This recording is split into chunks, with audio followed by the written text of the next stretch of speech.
दिल्ली की एक शांत कॉलोनी में रात के ठीक 2:17 पर एक चीख गूंजी। पर यह चीख किसी ने नहीं सुनी थी। ये वो वक्त था जब पूरी दुनिया गहरी नींद में सो रही थी। सड़कों पर सन्नाटा था, घरों में अंधेरा था और हवा में एक अजीब सी खामोशी थी। पर इस खामोशी के पीछे एक तूफान छुपा हुआ था, एक ऐसा तूफान जो अगली सुबह पूरी कॉलोनी को हिला देने वाला था। अगली सुबह जब रोहन मेहरा के फ्लैट का दरवाजा खुला तो वहां एक ऐसा मंजर था जिसने सबको हिला दिया। 32 साल का ये सॉफ्टवेयर इंजीनियर अपने ही घर में मरा पड़ा था। रोहन, जो हमेशा मुस्कुराता रहता था, जो अपने काम में बहुत मेहनती था, जो अपने दोस्तों के लिए हमेशा मौजूद रहता था, वो आज चुप था, हमेशा के लिए चुप। पर यह कोई साधारण मौत नहीं थी, ये एक हत्या थी। और सबसे डरावनी बात यह थी कि कातिल कोई अपना था। रोहन का फ्लैट देखकर पुलिस को पहली बात यह समझ आई कि यहां कोई जबरदस्ती घुसा नहीं था।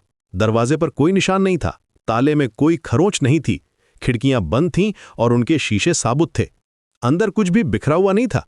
टीवी अपनी जगह था, लैपटॉप मेज पर रखा था और वॉलेट में पैसे भी थे। मतलब साफ था, यह कोई चोरी का केस नहीं था। रोहन ने अपने कातिल को खुद दरवाजा खोलकर अंदर बुलाया था। यह कोई अजनबी नहीं था, यह कोई ऐसा इंसान था जिस पर रोहन को पूरा भरोसा था, कोई ऐसा जो रोहन के घर आना जाना रखता था। पोस्टमार्टम रिपोर्ट आई तो तस्वीर और भी साफ हो गई। रोहन की मौत रात 1:30 से 2 बजे के बीच हुई थी। डॉक्टर ने बताया कि गला दबाकर मारा गया था। कोई हथियार इस्तेमाल नहीं हुआ था, सिर्फ हाथ। किसी के हाथ जो रोहन को अच्छी तरह जानते थे। रोहन के गले पर उंगलियों के निशान साफ दिख रहे थे। ये निशान बता रहे थे कि कातिल ने बहुत जोर लगाया था। रोहन ने बचने की कोशिश भी की थी। उसके नाखूनों में खून के निशान थे। वो अपने कातिल से लड़ा था पर हार गया था। पर एक और बात थी जो पुलिस को परेशान कर रही थी। रोहन का मोबाइल फोन गायब था। क्यों? क्या उसमें कुछ ऐसा था जो कातिल नहीं चाहता था कि दुनिया जाने? कोई फोटो, कोई मैसेज या फिर कोई कॉल रिकॉर्ड? पुलिस को समझ नहीं आ रहा था कि एक हत्या के बाद फोन चुराने की क्या जरूरत थी। जांच शुरू हुई तो 3 नाम सामने आए। पहला नाम था अनुष्का का, रोहन की सबसे करीबी दोस्त। वो जो रोहन के हर राज को जानती थी, वो जो रोहन के खुशी और गम में हमेशा साथ खड़ी रहती थी। दूसरा नाम था विक्रम का, रोहन का कॉलीग जिसके साथ ऑफिस में अक्सर बहस होती रहती थी। और तीसरा नाम था नेहा का, रोहन की एक्स गर्लफ्रेंड जिससे 6 महीने पहले बुरी तरह ब्रेकअप हुआ था। अनुष्का के बारे में जब पुलिस ने पूछताछ की तो पता चला कि वो रोहन की बचपन की दोस्त थी। दोनों एक ही कॉलेज में पढ़े थे। इंजीनियरिंग की पढ़ाई के दौरान ही उनकी दोस्ती हुई थी। रोहन जब दिल्ली आया था तो अनुष्का ने ही उसे ये फ्लैट दिलवाया था। वो अक्सर रोहन के घर आती जाती रहती थी। पड़ोसियों के मुताबिक अनुष्का रोहन के घर की चाबी भी रखती थी। वो कभी कभी रोहन के लिए खाना भी बनाती थी। पड़ोसियों ने बताया कि हत्या वाली रात भी अनुष्का को आते जाते देखा गया था। वो शाम को आई थी और रात को भी दिखी थी। पर अनुष्का का कहना था कि वो सिर्फ शाम को मिली थी और रात 9 बजे तक घर चली गई थी। अनुष्का की शादी तय हो चुकी थी। अगले महीने उसकी सगाई होने वाली थी। वो एक अच्छे घर में जा रही थी। पर पुलिस को लगा कि अनुष्का कुछ छुपा रही है। उसके चेहरे पर परेशानी साफ दिख रही थी। वो बार बार अपनी बात बदल रही थी। कभी कहती कि वो रात 9 बजे घर गई थी, कभी कहती कि 8 बजे। ये सब देखकर पुलिस को शक हुआ। विक्रम की कहानी अलग थी। ऑफिस में रोहन और विक्रम के बीच एक प्रोजेक्ट को लेकर काफी तनाव चल रहा था। दोनों एक ही टीम में काम करते थे, पर विक्रम को लगता था कि रोहन उसका क्रेडिट चुरा रहा है। रोहन जो प्रोजेक्ट पर काम कर रहा था उसमें विक्रम का भी बहुत योगदान था, पर बॉस के सामने सिर्फ रोहन की तारीफ होती थी। विक्रम को लगता था कि रोहन जानबूझकर उसे नीचा दिखा रहा है। हत्या से एक दिन पहले दोनों के बीच ऑफिस में जोरदार बहस हुई थी। पूरा ऑफिस इस बहस का गवाह था। विक्रम ने गुस्से में कहा था कि वो रोहन को सबक सिखाएगा। उसने ये भी कहा था कि रोहन को अपनी औकात दिखा देगा। अब सबसे अजीब बात यह थी कि हत्या वाली रात 1:48 पर विक्रम की कार रोहन के फ्लैट के पास देखी गई थी। कॉलोनी के गेट पर लगे सीसीटीवी कैमरे में विक्रम की कार साफ दिख रही थी। विक्रम ने बताया कि वो उस रात अपने दोस्त के घर जा रहा था। रास्ते में रोहन के फ्लैट के पास से गुजरा था। उसने देखा कि रोहन के घर में लाइट जल रही है, पर वो अंदर नहीं गया था, सिर्फ देखकर आगे चला गया था। नेहा का मामला सबसे जटिल था। 6 महीने पहले रोहन और नेहा का ब्रेकअप हुआ था। दोनों 2 साल से रिलेशन में थे। नेहा को लगता था कि रोहन ने उसे धोखा दिया है। वो रोहन से शादी करना चाहती थी, पर रोहन तैयार नहीं था। रोहन का कहना था कि वो अभी शादी के लिए तैयार नहीं है, उसे अपने करियर पर फोकस करना है। पर नेहा को लगता था कि रोहन सिर्फ बहाने बना रहा है।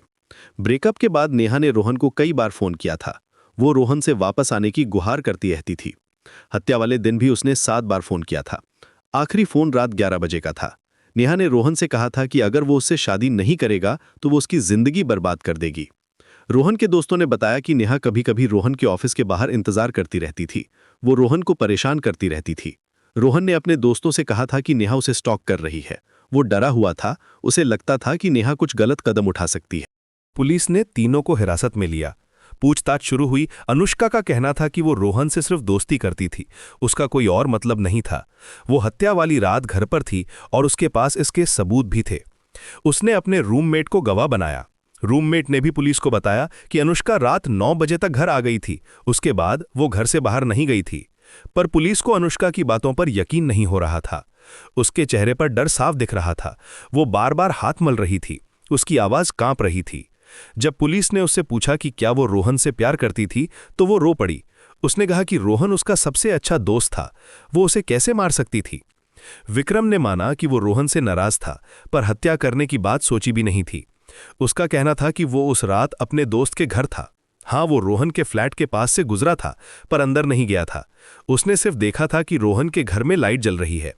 विक्रम ने अपने दोस्त का नंबर भी दिया। दोस्त ने पुलिस को बताया कि विक्रम उस रात उसके घर था। दोनों ने मिलकर फिल्म देखी थी और बातचीत की थी। नेहा सबसे ज्यादा परेशान लग रही थी। उसने माना कि वो रोहन से बहुत नाराज थी। उसने ये भी माना कि उसने रोहन को धमकी दी थी। पर हत्या?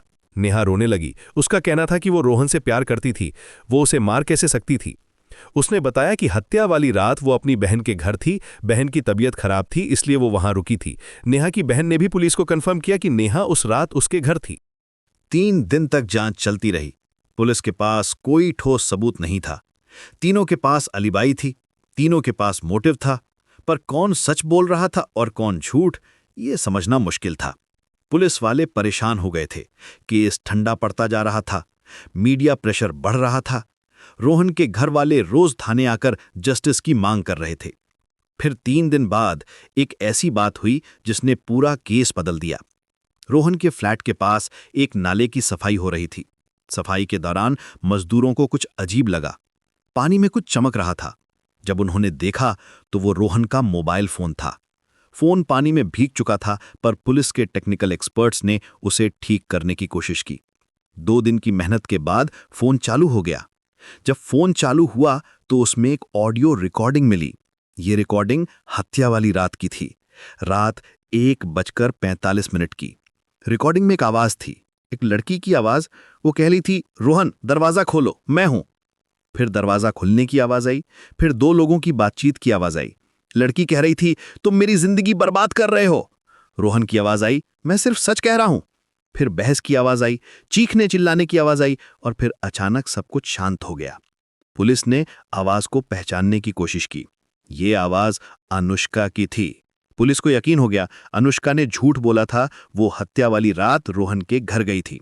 और सबसे अहम बात यह थी कि रोहन ने अपने फोन में ये सब रिकॉर्ड कर लिया था। शायद उसे लगा हो कि कुछ गड़बड़ है। अनुष्का को फिर से बुलाया गया। इस बार उसके पास कोई बहाना नहीं था। ऑडियो रिकॉर्डिंग सुनकर वो टूट गई। उसने सब कुछ कबूल कर लिया। सच्चाई कुछ और ही थी, एक ऐसी सच्चाई जिसने सबको हिला दिया। अनुष्का ने बताया कि वो रोहन से प्यार करती थी, पर रोहन उसे सिर्फ दोस्त समझता था।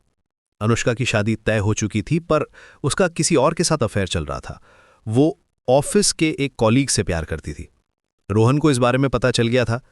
उसने अनुष्का को समझाने की कोशिश की थी कि वो ये गलती ना करे, पर अनुष्का ने उसकी बात नहीं मानी थी। हत्या वाली रात रोहन ने अनुष्का को फोन किया और कहा कि वो उसके अफेयर के बारे में उसके होने वाले पति को बता देगा। रोहन का कहना था कि ये सही नहीं है। अनुष्का को अपने होने वाले पति से सच कहना चाहिए। अनुष्का घबरा गई। उसकी शादी टूट जाती, उसकी फैमिली की इज्जत चली जाती। उसने रोहन से गुहार की कि वो किसी को कुछ ना कहे, पर रोहन नहीं माना। रात 1:45 पर रोहन के घर पहुंची। दोनों के बीच बहस हुई। रोहन का कहना था कि अनुष्का अपने होने वाले पति को सच बता दे। अनुष्का का कहना था कि रोहन उसकी जिंदगी बर्बाद कर रहा है। रोहन ने कहा कि वो सिर्फ सच कह रहा है। अनुष्का ने कहा कि ये सच उसकी जिंदगी खत्म कर देगा। बहस बढ़ती गई। अनुष्का का गुस्सा बढ़ता गया। वो रो रही थी, वो चिल्ला रही थी, वो रोहन से गुहार कर रही थी कि वो उसकी जिंदगी ना बर्बाद करे, पर रोहन अपनी बात पर अड़ा हुआ था। फिर एक पल में सब कुछ हो गया। अनुष्का ने कहा, एक पल, बस एक पल। हाथ गले पर चला गया। रोहन की सांस रुक गई। वो मर गया। अनुष्का को समझ नहीं आया कि क्या करे। वो डर गई थी। उसने रोहन का मोबाइल उठाया और नाले में फेंक दिया। फिर वो घर चली गई। अगली सुबह जब उसे पता चला कि रोहन का शरीर मिल गया है तो वो डर गई। उसने झूठ बोलने का फैसला किया। उसने अपने रूममेट से कहा कि अगर पुलिस पूछे तो कहना कि वो रात 9 बजे तक घर आ गई थी। कोर्ट में केस चला। अनुष्का के वकील ने कहा कि यह हत्या नहीं थी, ये एक एक्सीडेंट था, गुस्से में हुआ था। अनुष्का का इरादा रोहन को मारने का नहीं था, वो सिर्फ उसे चुप कराना चाहती थी। पर जज का फैसला अलग था। जज ने कहा कि भले ही ये प्लान्ड मर्डर ना हो, पर यह मर्डर जरूर है। अनुष्का को आजीवन कारावास की सजा सुनाई गई। जज ने अपने फैसले में कहा, इस केस ने साबित कर दिया कि सबसे खतरनाक हथियार भरोसा होता है। रोहन ने अनुष्का पर भरोसा किया। उसने उसे अपने घर में बुलाया। उसने उसके साथ अपने राज शेयर किए। पर अनुष्का ने इसी भरोसे का गलत फायदा उठाया। उसने उस इंसान को मारा जो उसे सबसे ज्यादा प्यार करता था, जो उसकी सबसे अच्छी दोस्त था, जो उसके हर राज को जानती थी, जो उसके घर की चाबी रखती थी, जो उसके लिए खाना बनाती थी। कहते हैं कि सबसे खतरनाक वही होती है जो सबसे पास हो। रोहन के केस ने इस बात को सच साबित कर दिया। एक दोस्ती जो बचपन से चली आ रही थी, एक रात में खत्म हो गई। एक भरोसा जो सालों से बना था, एक पल में टूट गया। और एक जिंदगी जो खुशी से जी रही थी, हमेशा के लिए खत्म हो गई। अनुष्का आज भी जेल में है। उसे पछतावा है। वो कहती है कि अगर वो उस रात घर से ना निकली होती तो आज रोहन जिंदा होता। अगर उसने अपने गुस्से को काबू में रखा होता तो आज दोनों की जिंदगी अलग होती। पर अब कुछ नहीं हो सकता। जो हो गया सो हो गया। एक गलती की सजा 2 जिंदगियों को मिली।